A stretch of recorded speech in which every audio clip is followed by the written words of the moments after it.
right, welcome to Story Culture Live, Homegrown Storytelling as Actionable Anti-Racism Work by Dr. Clarissa Walker. Today's webinar is hosted by the Online Writing Centers Association. I'm Megan, and I'm going to be the moderator for today's presentation. Facilitating along with me today is Dwayne Theobald, Elle Tyson, and Brie LaFawn. All three of them are going to be monitoring the chat, so keep in mind, if you do run into any technical issues, feel free to send any of us a chat message, and I'll try to help you get that figured out. If you're no longer in the call or you get disconnected and have any issues, then you can email us at events@onlinewritingcenters.org, and we'll get back to you and help you get back in.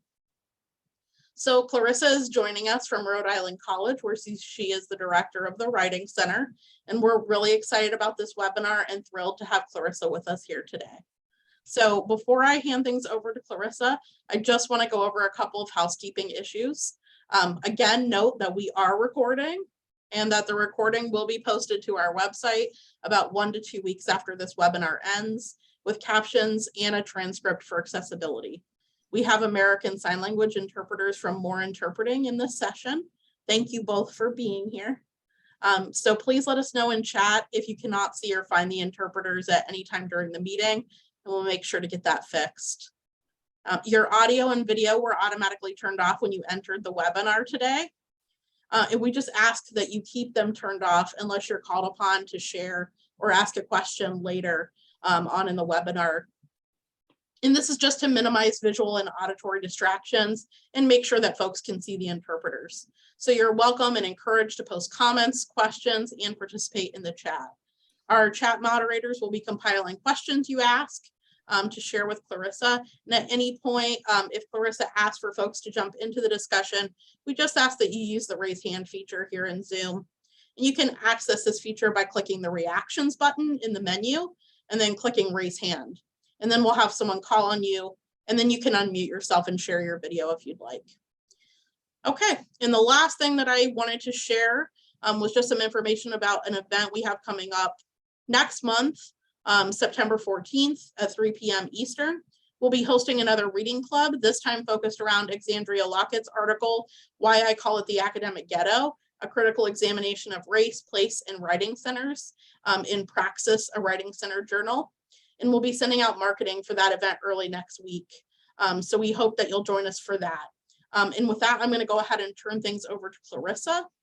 So I am going to pull her slides up for her and get that going, and then we'll let her get started. Okay, so Megan, can I do a sound check with you? Absolutely, and I believe that we can hear you. And we're good? Yes, I think so. Okay, so thank you. Welcome to Story Culture Live, Homegrown Storytelling is Actionable Anti-Racism Work. Megan and Shannon and the interpreters and everyone who is contributing to this webinar, thank you for your gracious and generous introduction, Megan, and for making your time available for webinar preparations for me and all of the other speakers who've been a part of this series. A lot of people do a lot of hard work to make these possible. My name again is Dr. Clarissa J. Walker, and I would like to thank all of you for attending this webinar. And thank you to the Online Writing Center Association for having me here today. So slide. Here is the order of the presentation. So we will talk about what is Story Culture Live briefly. And then we'll have story time, a little excerpt from the podcast, and then of course, Porch Treasure, the framework of Story Culture Live, and activity. We have 2 activities because I was told that the treasure of these webinars are what we can take away and take back to our centers and possibly, work with and incorporate into our training. So activity 1 is called Story Spaces. Activity 2, if we get to, is called Porch Treasure. And of course, thank yous and an invitation to follow the podcast. Slide. Okay, so what is Story Culture Live? To me, It's a celebration of African-American story spaces and the opulence of our brand of story culture. As a project, it is my ongoing actionable anti-racism work. Today, we will discuss 2 operations of Story Culture Live, and this was not the intended configuration. It's just how Story Culture Live decided to live in the world. So the first operation is, I will present Story Culture Live as a framework for writing center programming and research. And the second operation is I will introduce you to Story Culture Live as a podcast or public and community engagement. The podcast launched on Thursday, July 28th, and I'm happy to say that the 3rd episode of season 1 will be released this weekend. So slide. So I want to talk very briefly about the contributive purpose of Story Culture Live as a concept. Story Culture Live offers a lens to see the taxonomy of storytelling traditions and story spaces that really belong to African-American elders, as far as I'm concerned, and presenting it as the help that we currently lack in our institutions. To hopefully be inspired by and reinvigorated by these effortless and intrinsic conceptualizations that belong to African-American grandmas and aunties, who have the wisdom and agency to ignite a renaissance of storytelling that might benefit us all. Slide.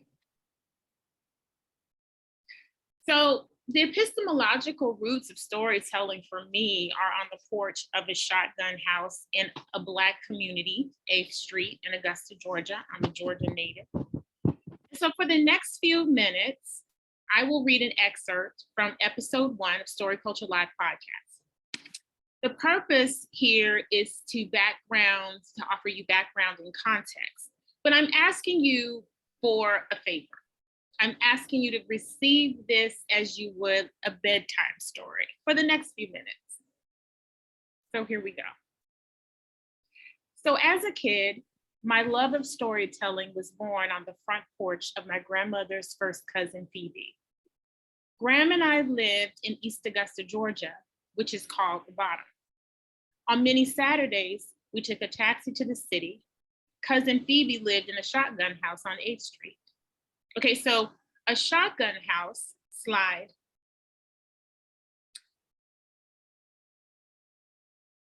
Slide. A shotgun house was a design in the South from the Civil War to the 1920s. The body of the house was narrow and long, like the barrel of a shotgun. See, all of the entryways were on the same side of the house. Slide. So you could look into the front door, past the foyer, living room, 3 bedrooms, and the kitchen and have an unobstructed view to the back door. The city could leave a couple of feet between the houses legally. So basically these houses were configured to make overcrowding easier in cities. On these Saturdays, it was very endearing for me for a lot of reasons. Slide. It was the one day that I got to eat Church's fried chicken, which was in walking distance from Phoebe's house. I got a 2-piece corn on the cob and jalapeno pepper, strawberry Fanta my whole childhood, never changed my order. I got to play in the coal-colored dust, black dirt in the yards of 8th Street with the neighbor's kid, little Carolyn. And we call her Little Carolyn. Sometimes Graham would have to wipe off my feet, hands, knees, so that I wouldn't, as she would say, dirty up them people's taxi on the ride back to the Bottom. On those 8th Street Saturdays, we spent time sitting on Phoebe's compact porch, fanning the flies in the heat with dated newspapers. Phoebe and her husband Ike owned a carpentry business, but they were also number runners. Ike gambled, played cards. Apparently, he had a seat in the neighborhood's high table. I knew this because he sent runners who shuffled up the porch steps to get more cash from Phoebe when Ike was running low in his game.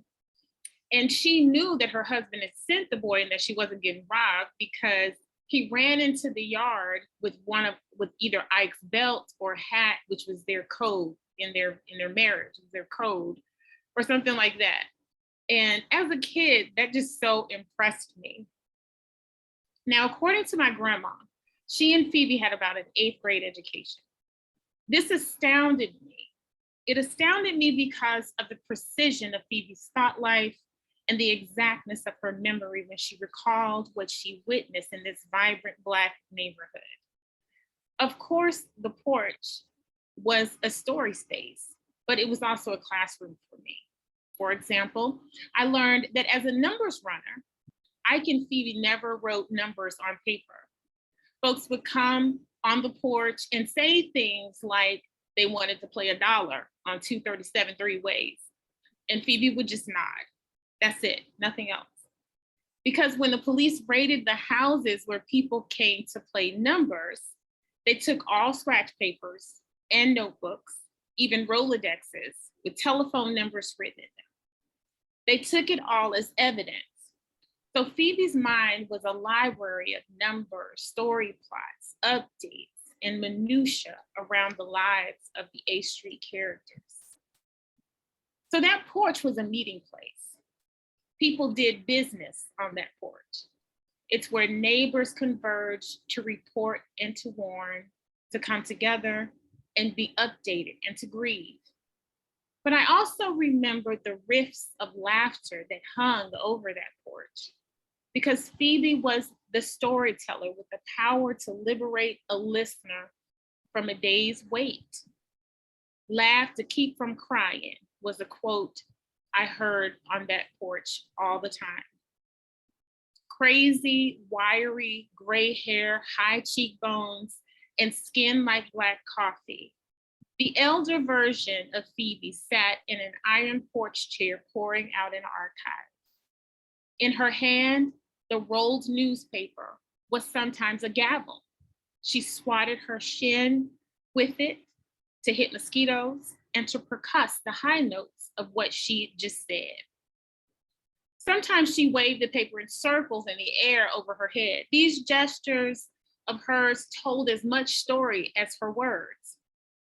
So in my eyes, Phoebe's power was well established on that porch, where she created a kind of story culture.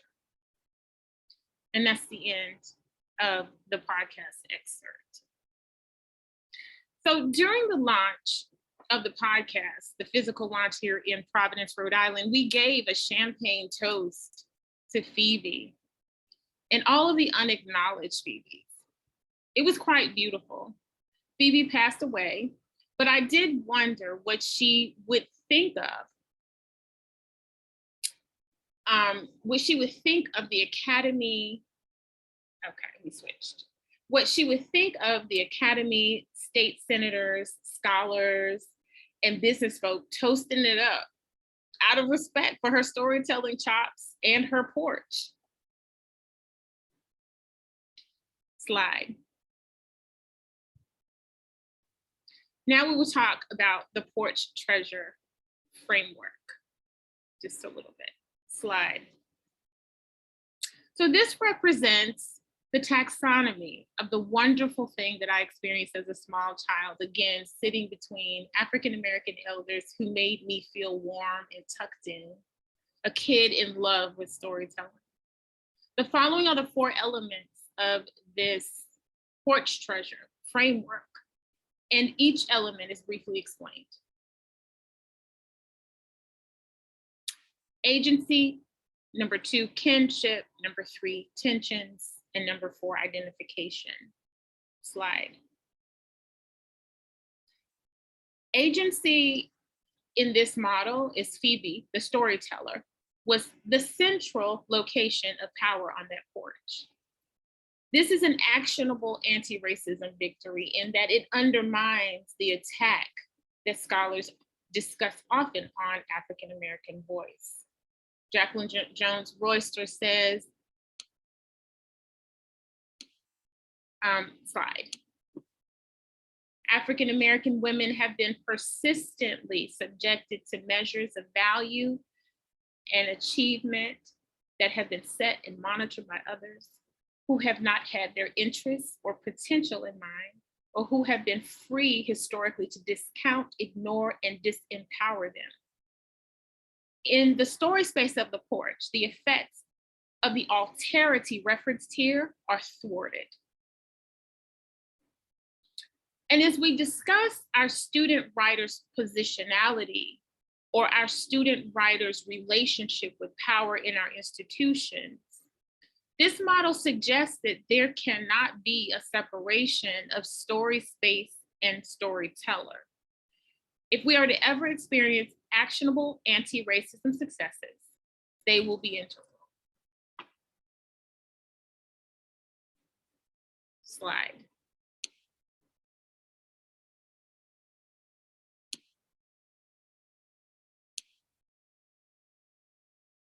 The deprioritization, or the erasure even, of the white gaze allows for a unique meaning-making space that is generative and community-specific on the porch.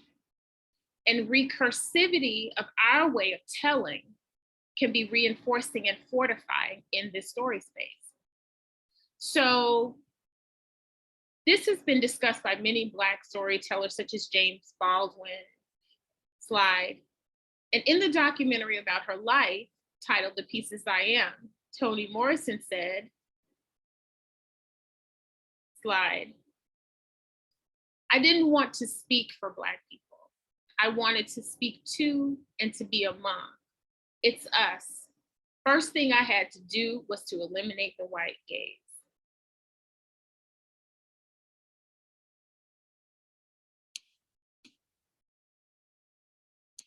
And as it was for storytelling on Phoebe's porch, the elimination of the white gaze in student writing is again called for in this model. So scholars have long discussed the supremacy of the white gaze in our writing centers and on our campuses, most recently and notably in the form of linguistic violence. In the demand to seize called This Ain't Another Statement, this is a demand for Black linguistic justice, the writers state, slide, as language and literacy researchers and educators, we acknowledge that the same anti-Black violence towards Black people in the streets across the United States mirrors the anti-Black violence that is going down in these academic streets. For me, slide, I intentionally use words in this presentation for this webinar like homegrown, and I say things like y'all and porch treasure, because I know the stigmas tethered to these expressions reinforce a backwardness or being country. And I submit that this is also linguistic violence. As a rhetorician, my use of these terms here are intentional and are a reclaiming of that which is endearing to me, and I have a right to it. Slide. The third element, tensions. This is an understanding that the violence against Black bodies is forever looming over our story spaces. It's transformative and never innocuous or dormant for African-American storytellers. Phoebe's community, that same A Street community, was there during the 1970s Augusta race riots, for example. And there's a trigger warning here. The most devastating occurred when a Black youth, 16-year-old Charles Oatman, was brutally murdered in a Richmond County jail. When the boy's body was released, he had several foot-long, half-inch gashes in his back. The back of his skull was cracked. Lit cigarette butts had been put out on his body. According to the coroner, the cause of death was drowning. Black Augusta, of course, including the A Street community, rioted. Again, this model registers the pressure of political and social tensions on the story space in that it gives a place to address lingering tensions born out of racist acts that hover over and impact such story spaces. A useful framework must register these political and social tensions that distend and weigh on our storytellers, like Phoebe, and of course, our student writers. Slide. And finally, identification. In this model, identification is fostered by a shared experiential knowledge, an always deepening rapport forms that concretizes membership, a reaffirmed belonging, and a tacit agreement about the way things are, just how we do stuff. And Morrison speaks, slide, of Black writers, storytellers who assume a white audience. And she says, I know that you're assuming a white audience because you're explaining things that you don't have to explain when you're talking to me. Simply, this part of the Porch Treasure framework considers the role of sovereignty of the story space, amplifying the culture that shared experiential knowledge builds. Slide. So we will now transition to our first activity for the sake of time. Slide. So just a reminder, the 4 elements that we just covered of the framework are agency, the Porch Treasure framework, agency, kinship, tensions, and identification. So we will be able to access activity number 1. Megan, will it be in the chat as a link, or how will we do that?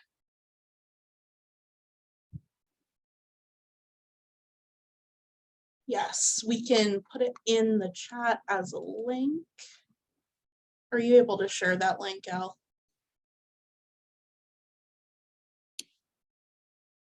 Where was it put? I'm not seeing it in the folder. Give me 1 second.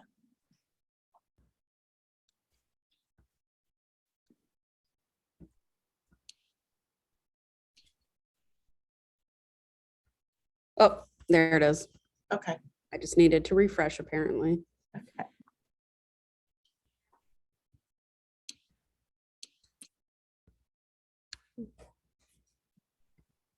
Okay.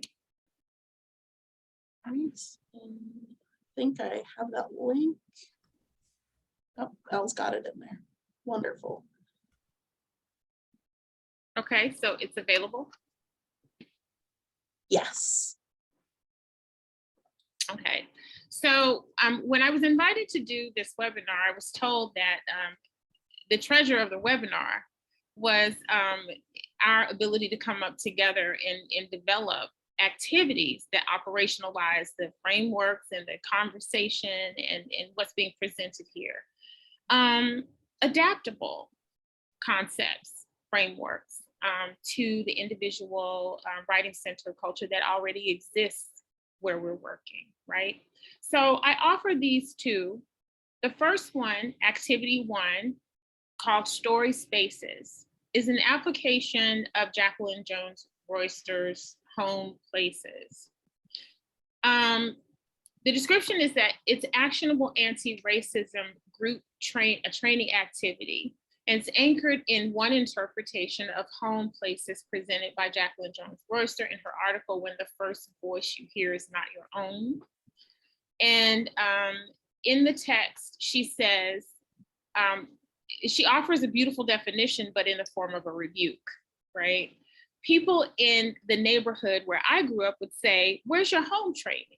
Embedded in the question is the idea that when you visit other people's home places, especially when you have not been invited, you simply cannot go tramping around the house like you own the place, no matter how smart you are. And then she further later, a couple of pages later in the text, offers more of a definition. Home place is a cultural community that exists still quite significantly beyond the confines of a well-insulated community that we call the mainstream. And that between this world and the one that I call home systems of insulation impede the vision and narrow the ability to recognize human potential and to understand human history, both microscopically and telescopically.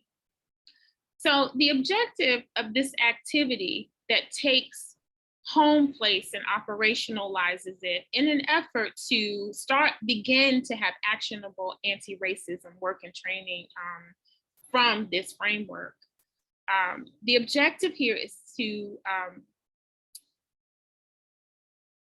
the benefit of the meeting is in recognizing differences in home spaces allow for the interpretation, this is another Royster statement, that is richly informed by the converging of dialectical perspectives. So the objective is that participants will share home space chronicles of others without alterity, but honorably and properly contextualized. And so these objectives are kind of switched. And then participants will experience story space analysis that operates kaleidoscopically. So what you're being asked to do in this activity, there are two parts. And here's the elements again as a reminder of the Porch Treasure model: agency, kinship, tensions, and identification as they were presented earlier. And part one is we will each pin our own, for 10 minutes, we will pin our own home spaces narrative.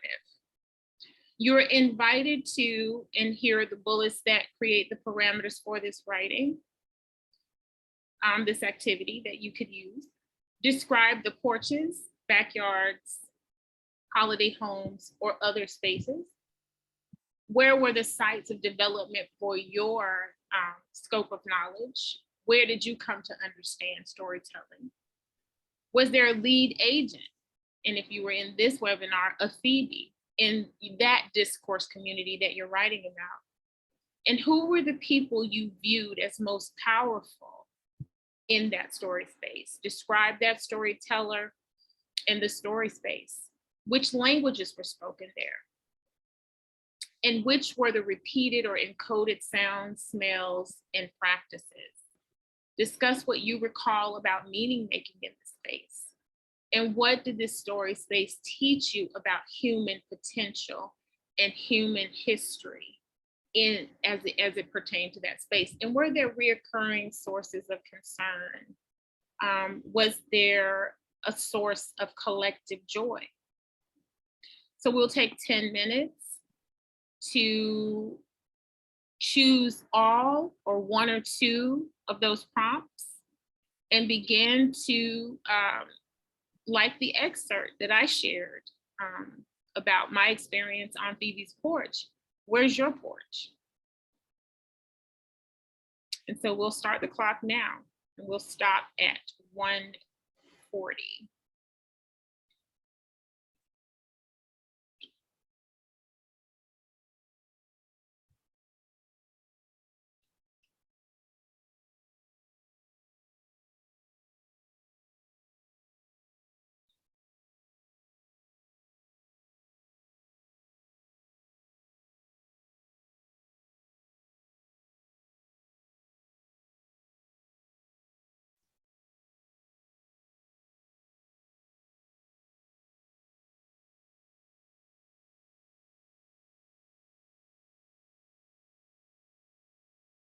And just so you can expect this, I should have said this before, the second part of this is to share, if you were doing it in pairs and I guess in person, or you would be in pairs or partnered or small groups.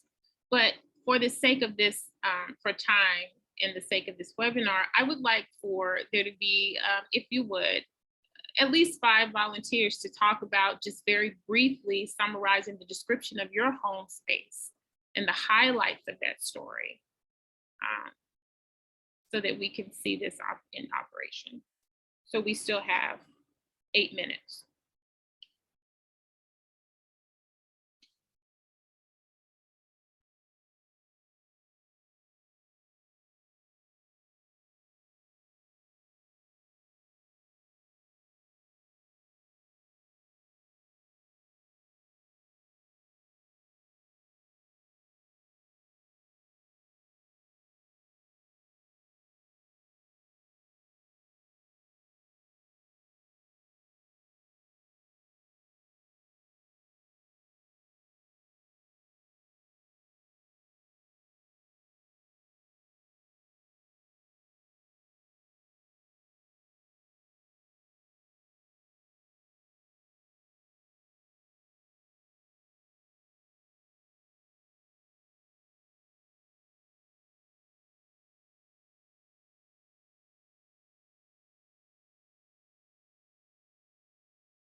Okay, so are there any volunteers who want to briefly share or summarize what you wrote about?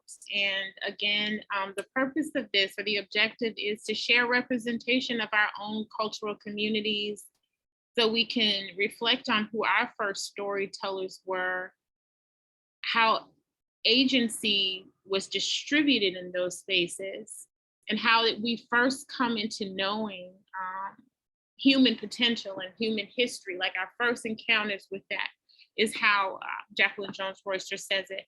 But simply, who were the first storytellers and where was the location of power in those story spaces? Would anyone like to share on that?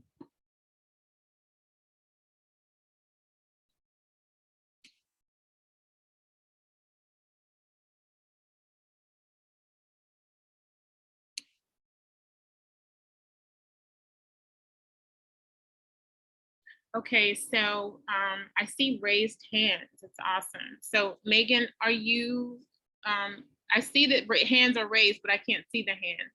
Should I manage that, or will you call on people? I can call on people for you. That's fine. Would you do that? Because I can see that raised. I saw like 3 hands were raised, but. Sure. All right, so I think one of the folks that has their hand raised, Bridget, would you like to share? Oh, Bridget.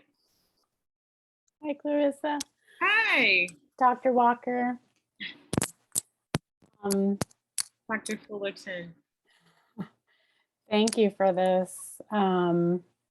It's just so exciting to see your research, and I'm learning so much and am very moved. And the activity is really fun, so I'll get to the point. Let's see, what came to me was a porch. Yes. In my grandmother's cottage in Connecticut on a river. Yeah. And I remember being there with my aunts and uncles, my father, who were teachers, preachers, and like public servants. Yes. Grandma was very slight and quiet, but you know, she and was a stay-at-home mom all her life pretty much, but did the New York Times crossword puzzle every Sunday. And I remember raucous laughter as a kid, the smell of salt in the air from the river, lots of song. They would break into song in the middle of a conversation and just harmonize. Like, I don't know, like they'd been singing together all their lives. And so for me, I don't know, it sort of was my start, into like my intellectual like world. Yeah. And also like my political leanings probably, and my love of song. And it's sort of, I would say my grandmother was like this quiet central figure that brought everybody together in that space. And then there were like her raucous children who I looked up to as a grandchild in that space. But I had no idea what was going to come up, and that's what came up, and I'm so grateful for you prompting us. Yeah, no, thank you for participating. And that's exactly the only thing that would be a little bit different, and it's different when I've done this before, is it's something when you communicate that story to someone and then they tell your story. But we're not doing that today. But thank you so much, because that's exactly what we want to start to explore, like the cultural communities where we first, the epistemological questions that are first, before we got to our institutions, and when we came into knowing human potential, who defined that, who made the decision about how stories and news and chronicling would be curated, and how were those stories told. And when you're curating in a group where there's kinship, you know, as Toni Morrison says, we start to tap into the things we don't have to say because it's known. And it helps us to be more sensitive to other people having things in their storytelling, differences in their storytelling that are simply not our business.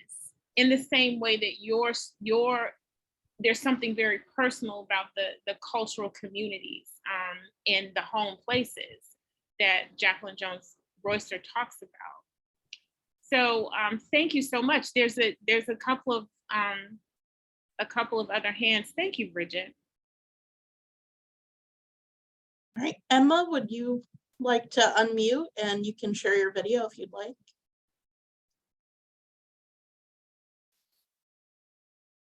Okay, great. Thank you so much for this webinar and for introducing this framework and this podcast to us. When I was reflecting on home spaces, I started thinking about the athletic fields and the gym at the middle school where my dad was a gym teacher for 40 years and a coach of various sports, which I was kind of surprised that was what came to mind when we were thinking about this during our writing exercise. As my dad's child, I spent a ton of time there as a kid. And my father is not a big talker, but he was a kind of a prolific storyteller. So once he got going, he would really go. And he would engage in really, really long kind of story exchanges with his coworkers, with former athletes who would just kind of hang around, with students' parents, really with anyone who was there. Because he worked in the community for so long, he knew people for a long time and kind of cross-generationally. And so as a kid, I was really impatient. I would be really frustrated that we couldn't just go home when we were done with practice or what have you. But through that sort of, even that sullen listening, I did learn a lot about my father and about the way that he viewed the world and the way that the community in which he came up viewed the world as well. Yeah, thank you. And that, the fact that you were in a space that was very much a specific discourse community, like a sports community, there's a lot of encoding in that communication. And we talk about having its own language, and you said across generations, and that being passed on, it does create its own type of culture that makes us, when we talk about identification and how again, as we've had two scholars to say, I know when you're talking to me, because there's things that you just don't have to explain, and that's definitely the case when you're talking to two people who are very immersed in a sports community. But again, the exercise, hopefully gives us an opportunity to take the gaze off of, to take it away from othering activities and having this opportunity to reflect on our own story spaces and where these things happen for us, so that we can tap into the location of agency and how that's established. And it's often established in places where that are very different than the location of agency in our institutions. And when students are encountering that kind of power and those kind of figures, it takes us like a sensibility to how different that is from the environments that we bring them into, like the writing centers, right? So having figures that are the center of power in these story spaces that are unlike those in the institution, and how those come into being is an important thing to register. So there's two more hands. Can we get both of those? Yep. Gina, would you like to speak and unmute? Use your video if you'd like. Hi, everyone. This is such a gift to have some writing space in the middle of my work week. Thank you. This is what I wrote. It was my Nona's front stoop on the southwest side of Chicago. Steep concrete steps, maybe 10 of them, flanked by iron railings my Nono painted red. After dinner, in good weather, everyone sat out front. I would curl up in my Nona's lap and listen to the thrum of her speech, a mix of Italian and English with rolling R's like the rhythm of a reliable train. She wore a gold chain, and my small fingers would make it slither around a constellation of moles that decorated the side of her neck. Sometimes a man pushing an ice cream cart would walk up the street. Sometimes my Nono would run to the corner store for cigarettes and return with a big white box of Jay's potato chips. Inside, there were 2 foil bags we would open and pass among our neighbors. Tomorrow is my Nona's birthday. She would have been 93. She had the most beautiful name. Wow, that's beautiful. Like, I was mesmerized by just the story, just the writing. Thank you for sharing that. And is Sure. it really her birthday tomorrow? Tomorrow, yeah. Yeah, the veil is thin, I think. Yeah, you know, and see, and those are the other things that your rendering was beautiful, but that's why this framework includes tensions. And that's why I said, you know, what I said was trigger warning, because that was what was necessary, I think, for that story.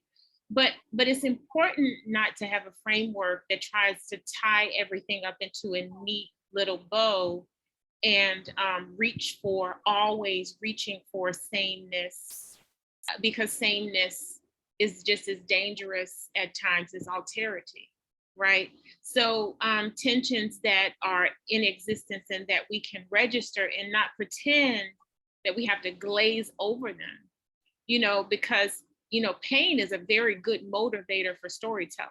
Mm. So thank you for sharing that. What an important anniversary. So I'm always, you know, this is always a victory when we go over time for good reasons, because that was great writing. I mean, I hope Thank you're you. publishing. Thank you. Thank you. But I had a second activity, and I'd like to just go over it. We won't do it because we're out of time, but I want to offer it to you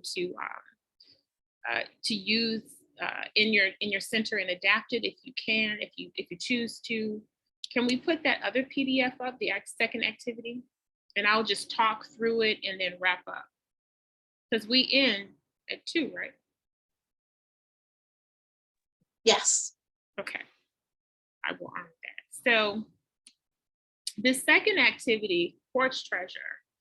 So the description is: this actionable anti-racism group training activity is anchored in one interpretation of meta commentary, which was presented in Sue Mendelson's Rhetorical Possibilities, Reimagining Multiliteracy Work in Writing Centers. I've been using this concept for training for a long time, long before I met Sue Mendelson, who's a dear friend now, but before that. And so when I began to try to be someone who could, I'm very careful to say actionable anti-racism work, because I believe that actionable is as important as the anti-racism part of the phrase, and how to operationalize the things that we always talk about and say we care about. So this particular exercise, which is really, I'm gonna give kind of an overview of the concept of meta commentary, and then secondly, I will talk about how it's adapted in this particular to accommodate this framework. But metacognition, of course, is thinking about thinking, and Mendelssohn proposes meta commentary in the writing specialist student writer session as a way to, it's an act of reflection, right? Your commentary, you offer commentary about your commentary. And what she says is, you're performing for a reader. You're performing for a writer what the reader, 1, knows already, 2, does not know, 3, expects, and 4, wants to learn. Just bear with me. Most importantly, this performance is not only responding to a piece of writing, but saying out loud how and why you are responding as you do. right? So using functions of meta commentary as an actionable anti-racism tool in the Writing Center session, that means, number one, you're creating a space and an opportunity for change and self-correction on the part of the student writer, because you're pointing out something, and we'll talk about what. And then number two, you're invoking a discussion with the student writer about audience and readership, right? So the objective of this particular exercise is for participants to learn during the tutorial sessions that to extend meta commentary to incorporate the Port's treasure model and the element of kinship. And in the way that that's done, if you just scroll down all the way to the Black section, this is taken from Victor Villanueva, and we don't have time to go over it, but it's a sample in the middle of some student writing, right? And he's talking about Crash, that movie. And you can, part one is that you read the following as an interested reader, or as your tutor would, or have your tutors do this, the Writing Center specialists to do this. And then, you know, the exercise is, as an interested reader, using the following instructions to communicate about the commentary, about the feedback, and the following line of inquiry to engage the student writer. So if there is, and I'm jumping right to the end of, or to the punchline, not the punchline, but it is literally a punch, like a punch. So if there's something incendiary that the student has written, and you can read the Victor Villanueva example, or there are many other examples that probably pass through your Writing Center. There's an opportunity for the tutor to, one, describe how the tutor is experiencing this writing, the incendiary writing. I'm using that word. And the thoughts that are invoked for the tutor being communicated by the tutor. By saying something like, when I read this, the thoughts that come up for me is that it's a little incendiary. It's you know, that, let's just stick with that word. The second thing is, you don't offer that critique, according to Mendelssohn, without saying why you offered that critique. I think it's a little bit incendiary because of the words that you chose, right? Which parts of the writing or the expression that inspired me to say it was incendiary, right? And then bringing to the student writer's attention that there are different readers and different audiences that would interpret this in a way that needs to be discussed. So different readers have community-specific ideas that we should honor. How might, you ask the writer, how might different audiences interpret what you've written? Besides me, you know, I read it as incendiary. These are the reasons why these words that you chose were incendiary to me. How do you think that these other communities or other audiences might interpret these words? And to me, the next part is the most important part, which is, so as an interested reader, I received it this way. So I'm asking the writer, did you mean it that way? So that gives an opportunity, as I said at the very beginning of this, talking about commenting on the commentary gives an opportunity for course correction, self-correction, change on the part of the writer, not shaming, right? If you look at the reading that I offered, if we had time to do that, it talks about basically mixing up two Black actresses, you know, that he didn't, apparently they looked alike to him, right? And to talk to the writer about how that would be received by audiences and other readers. And then give them a chance to go to something as simple as IMDb. And did you mean it that way? No, I definitely didn't mean it to be incendiary, you hope to hear. And then number 5 is explore some ways that this might be resolved that can align more with your intent or what you meant to say, right? And so this is the second activity we didn't get to, but I want to offer it, and I'll entertain any questions for these last 2 minutes. Are there any questions about this particular activity? I know I flew through it, but I wanted to share it with you anyway. Activity number 2, porch treasure. Meta commentary, commenting about the comments. Stating how it was received, how the writing was received first. Secondly, why it was received that way, which words, which choices, and third, most importantly, did you mean it that way? And then of course, course correction. How can we get this writing to align with what you did mean?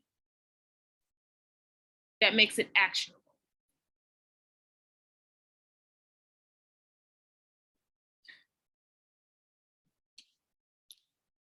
Any questions? Okay, so the final thing I will say, we can go to the last slide. Okay, so there's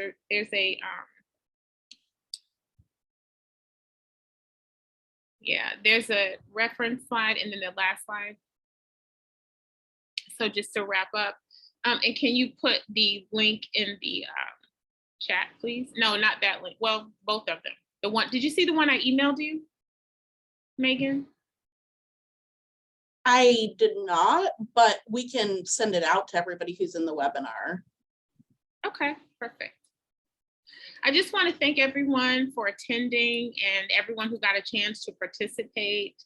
Thank you so much, Clint. I'm glad you're here. I appreciate you being here. Thank you, Patricia. Oh my gosh, there's no pressure. Sue Mendelson's in here. I'm in here talking. I'm in here talking about her scholarship. That's awesome. So thank you so much. That's my contact information. You will receive a link so that you can stay in touch with Story Culture Live podcast. The 3rd episode's coming out this weekend. It's a passion project, but it does reflect the public engagement piece of this framework. So thank you so much. Thank you, Brenda. And everyone have a beautiful day.